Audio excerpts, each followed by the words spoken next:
জাদুর দেশ মায়ং, এখানে একটি গুপ্ত স্থান আপনাদেরকে দেখাবো যেখানে নরবলি হতো। এই যে পাহাড়টা আপনারা দেখছেন, এটি 12 কিলোমিটার জুড়ে আছে। এই মায়াবী পাহাড়, এখানে সাধনার বিভিন্ন গুপ্ত স্থান আছে।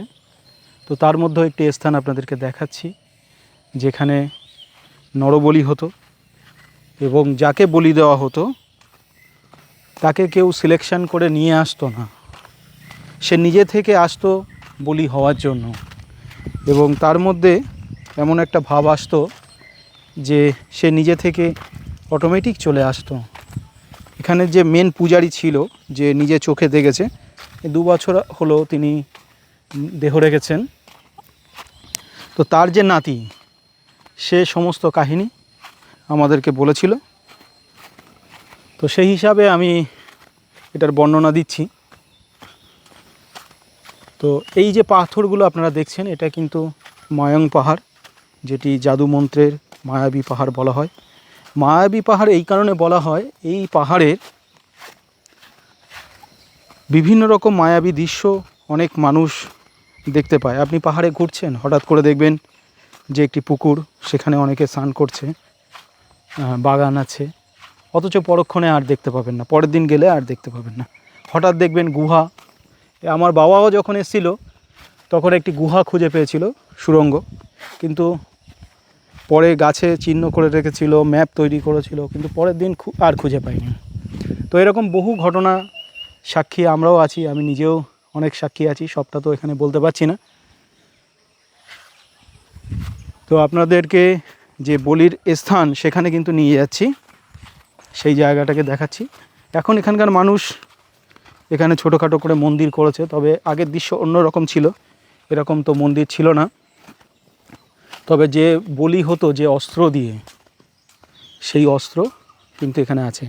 আর আমি একটা জিনিস লক্ষ্য করেছি যে এখানে ঠাকুরের যে কোনো সাধনার স্থানগুলি আছে, প্রত্যেকটা পাহাড়ের যে ঝর্ণাগুলি, ছোট ছোট ঝর্ণা নেমেছে, তার পাশেই সেই সাধনার স্থানগুলি তৈরি হয়েছে।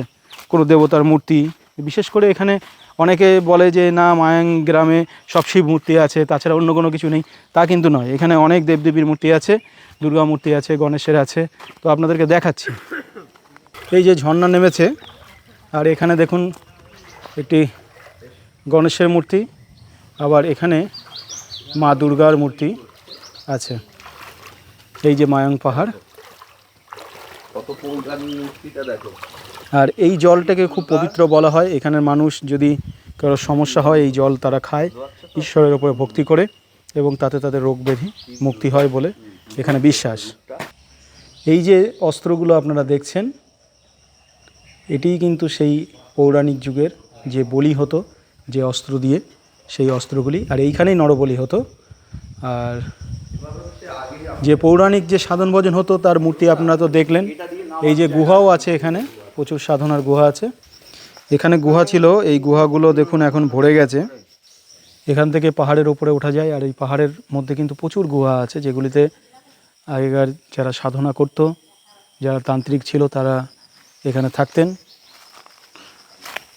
আর এটাও সাধনার একটা জায়গা। আমি যেরকম বললাম যে যেখান দিয়েই সাধনার জায়গা, যেখানে যেখানে দেবতার মূর্তি বা এগুলো নিদর্শন পাওয়া যায়, প্রত্যেকটার কিন্তু পাশ দিয়ে একটা করে ঝর্ণা নেমেছে। তো গুহাওগুলো আছে এখানে, এখন ভরে গেছে। এখানেও একটা গুহা ছিল, আর এর উল্টো পিঠেই কিন্তু সেই দেবতার মূর্তি। এই যে দেখুন, এই পাহাড়টাতে এই মূর্তিটা তৈরি করা। আরও সামনে থেকে আপনাদেরকে দেখাচ্ছি, তাহলে বুঝতে সুবিধা হবে। এই দেখুন, এটা শিব পার্বতীর মূর্তি, আর এখানে গণেশের মূর্তি। এখানেও আগে তান্ত্রিকরা থাকতো এবং সাধন ভজন করতো। এখনও বহু তান্ত্রিক আসে, তারা সাধন ভজন করে, তবে আগের মতো ততটা যে একটা জঙ্গল গুপ্তভাবে যে সাধনা হতো সেটা এখন আর নেই। এখন নরবলিও হয় না, এখানে পুজো পাঠগুলো এখনও চালু আছে।